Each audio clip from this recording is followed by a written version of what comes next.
doing now is legs. Favorite day of the week. Can't friggin' wait to get into this workout and have trouble walking for the rest of the week until next leg workout. So we're starting off with 2 isolation movements, leg extensions and then glute ham raise. And the way that we do the glute ham raise is by just grabbing like a Perspex pole. You can actually use a lat pull down attachment if you don't have one of them.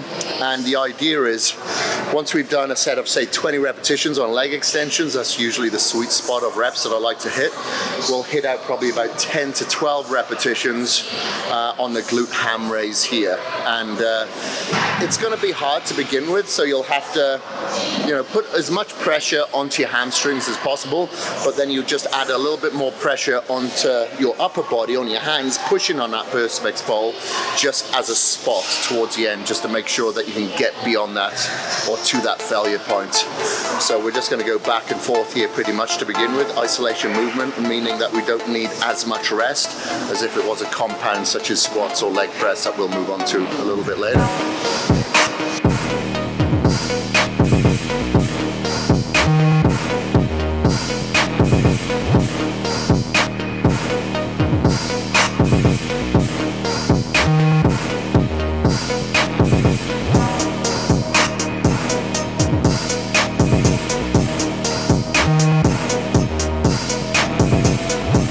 So first compound movement that we're doing here is a squat machine by Precor. This is a pretty good exercise if you want to remove yourself from a lot of the core stability and energy that is required through a usual squat movement, because you're able to place your back against that back support and kind of lean against it, push through your heels and drive through your hamstrings and glutes a little bit more, even though you do feel it in your quads. It's just good to do this exercise every now and again, especially if you're pretty tired or exhausted. Me, I only had like 5 hours sleep last night, so a little bit tired. I'm feeling good though. But you know, given the choice, this is a choice that I took, the easy way out, because I'm hanging around with a millennial here. She's rubbing off on me. We're both rubbing off on each other. Oh my God, it's tough. You wish you could rub off on me. Huh? You wish you could rub off on me. Yeah, you started recycling. Filthy bugger. He started recycling. Only when you're looking.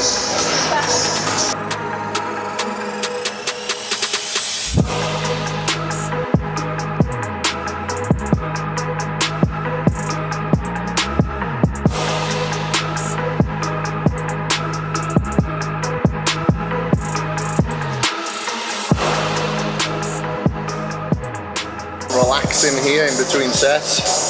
I'll let you know what we're doing next. So I'm doing hack squats. Sunshine here is doing leg press again, because then we don't have to change the weights going back and forth, because she trains a lot heavier than me.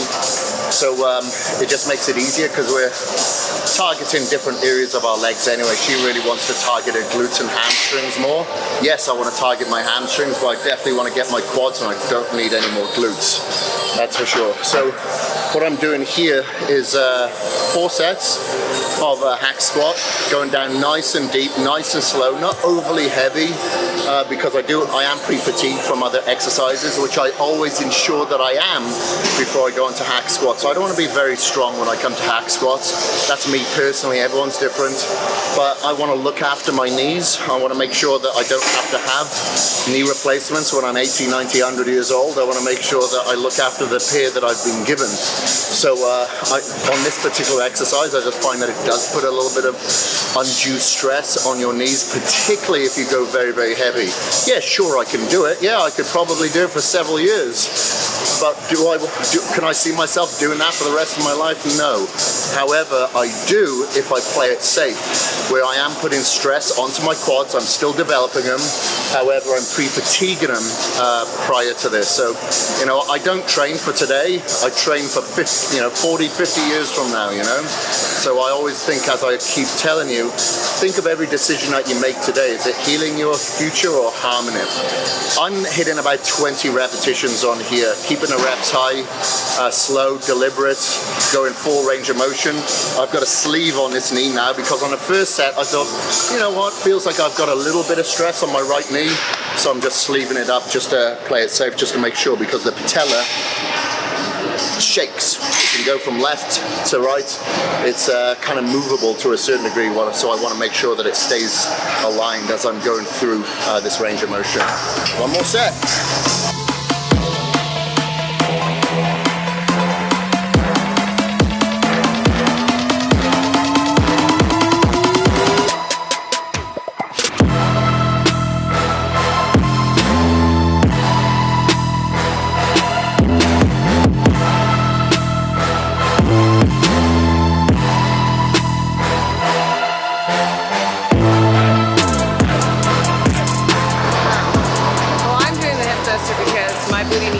But he doesn't get to do it anymore because he's got a big old booty already. I dare you to do the hip thruster. I'll be yellow. You'll be yellow. I'll be yellow.